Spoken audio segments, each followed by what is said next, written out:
Hello बच्चों, आज के टॉपिक में पढ़ने वाले हैं अल्टरनेटिंग करंट। तो यहाँ पे देखेंगे अल्टरनेटिंग करंट के बारे में। ये जो ग्राफ शो कर रहा है वो हाउस होल्ड एसी है। एसी का ग्राफ जो है ऐसा भी हो सकता है, ये भी एसी का ग्राफ हो सकता है, या फिर एसी को हम शो करें तो ये भी एक एसी का ग्राफ हो सकता है। यानी टाइम के अकॉर्डिंग उसकी डायरेक्शन क्या होगी, चेंज होगी, पॉजिटिव फिर नेगेटिव, फिर पॉजिटिव फिर नेगेटिव, तो हम उसको एसी बोलेंगे। लेकिन हम यहाँ पे जो एनालिसिस करेंगे वो सिर्फ और सिर्फ हाउस होल्ड सर्किट यानी हाउस होल्ड एसी की बात करेंगे। हाउस होल्ड मतलब जो घरों में एसी आ रही है उसके बारे में। तो घरों में जो एसी आ रही है उसका जो वेव फॉर्म होता है, उसकी वेव इक्वेशन होती है I=I0 sin omega t, where I क्या होता है, आई एक इंस्टेंटेनियस करंट है। इंस्टेंटेनियस करंट मतलब टाइम के अकॉर्डिंग करंट क्या हो रही है, चेंज हो रही है। तो किसी फ्रिक्शन ऑफ सेकंड पे जो करंट होगी उसको हम आई बोलेंगे। और I0 क्या होगी, ये मैक्सिमम वैल्यू या हम पीक वैल्यू भी बोल सकते हैं। This is the peak value of current. Peak value means maximum current कहाँ तक फ्लैक्चुएट हो रही है, तो उसको हम पीक वैल्यू देखेंगे। तो देखेंगे कि जो करंट है, एसी करंट है, इसकी हाफ साइकिल में और फुल साइकिल में। तो पहले तो कंसीडर करते हैं कि फुल साइकिल में इसकी एवरेज करंट क्या होगी। तो अगर हम देखें पहले एवरेज करंट की बात करें तो 1 साइकिल में, यानी एवरेज करंट या मीन करंट भी बोल सकते हैं। यहाँ पे हम लिखेंगे मीन वैल्यू, या फिर हम लिख सकते हैं एवरेज वैल्यू ऑफ एसी।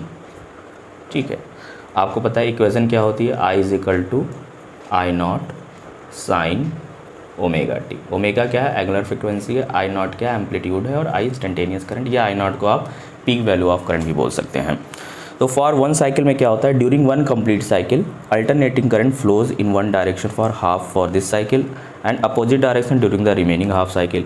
मतलब हाफ साइकिल में क्या होती है, एसी करंट पॉजिटिव डायरेक्शन में होती है, और हाफ साइकिल में क्या होती है, नेगेटिव डायरेक्शन में होती है। तो ड्यूरिंग 1 साइकिल क्या होता है, फॉर कंप्लीट साइकिल यानी एक साइकिल में जो एवरेज वैल्यू होती है अल्टरनेटिंग करंट की वो 0 हो सकती है। तो हम यहाँ पे क्या लिखेंगे, हम लिख सकते हैं the average value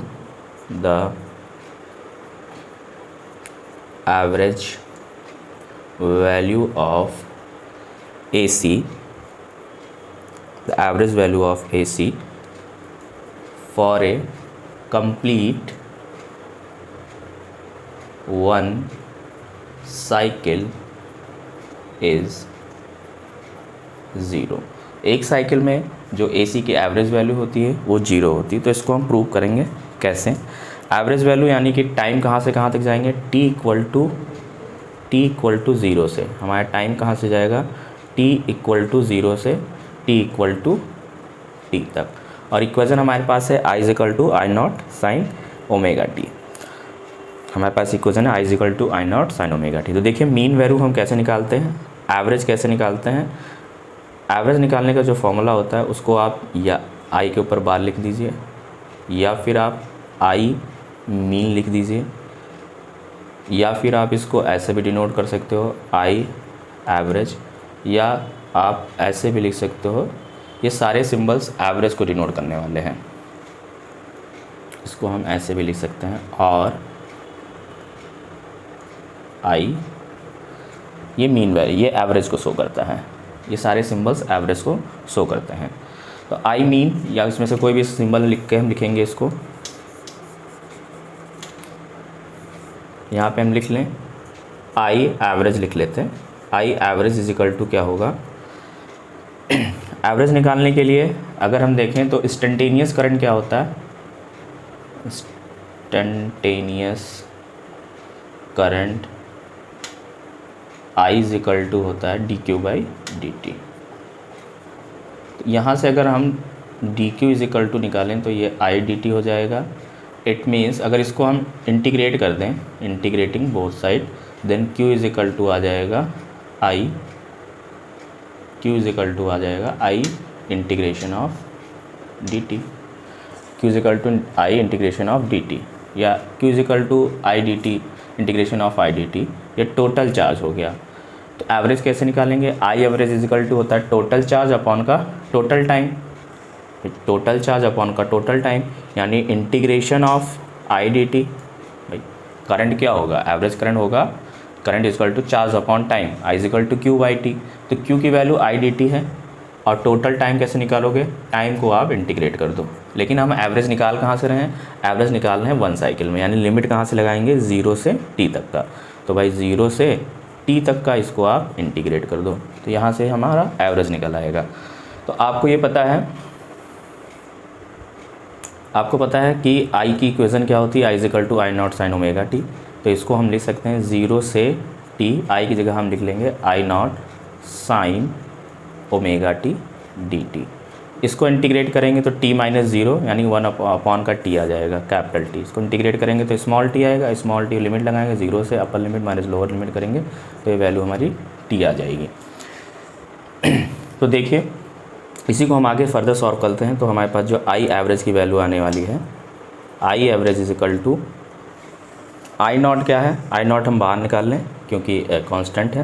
then I0 upon t हमने बाहर निकाल लिया, इंटीग्रेशन 0 से t करेंगे साइन ओमेगा t।